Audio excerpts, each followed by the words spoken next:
ಇವಾಗ ಏಕಾಏಕಿ ಬಂದು ನೋಟಿಸು ಕೊಟ್ಟಿಲ್ಲ, ಅವ್ರಿಗೆ ಸಾಮಾನು ಎತ್ತಕ್ಕೂ ಅವಕಾಶ ಕೊಟ್ಟಿಲ್ಲ. ಅವರೇ ನುಗ್ಗಿಬಿಟ್ಟು ಸಿಲಿಂಡ್ರುಗಳು ಮಾತ್ರ ಎತ್ತಿ ಈಚೆ ಇಕ್ಬಿಟ್ಟು ಡೆಮಾಲಿಷನ್ ಮಾಡೋರೆ.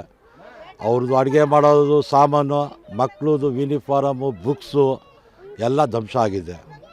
ಏನಕ್ಕೂ ಅವಕಾಶ ಕೊಟ್ಟಿಲ್ಲ. ಒಂದು 2 ಅವರ್ ಅವಕಾಶ ಕೊಡ್ತಾಯಿದ್ರು, ಎಲ್ಲ ಎತ್ಕೊಂಡ್ಬಿಡ್ತಾಯಿದ್ರು. ಅಷ್ಟು ಅವಕಾಶ ಕೊಟ್ಟಿಲ್ಲ. ಹೊಡೆದಾಗ್ಬಿಟ್ರು, ಹೋಗ್ಬಿಟ್ರು. 4-5 ದಿವಸ ಯಾರೂ ಬಂದಿಲ್ಲ ಇಲ್ಲಿ. ಯಾರು ಏನು ಎತ್ತ ಅಂತ ಡೆಮಾಲಿಷನ್ ಆಗಿದ್ದು 4-5 ದಿವಸ ಯಾರೂ ಬಂದಿಲ್ಲ. ಕೇರಳದವರು ಯಾರೋ ಒಬ್ಬರು ಬಂದರು. ಅವರು ಬಂದು ಧ್ವನಿ ಎತ್ತಿದ್ರು.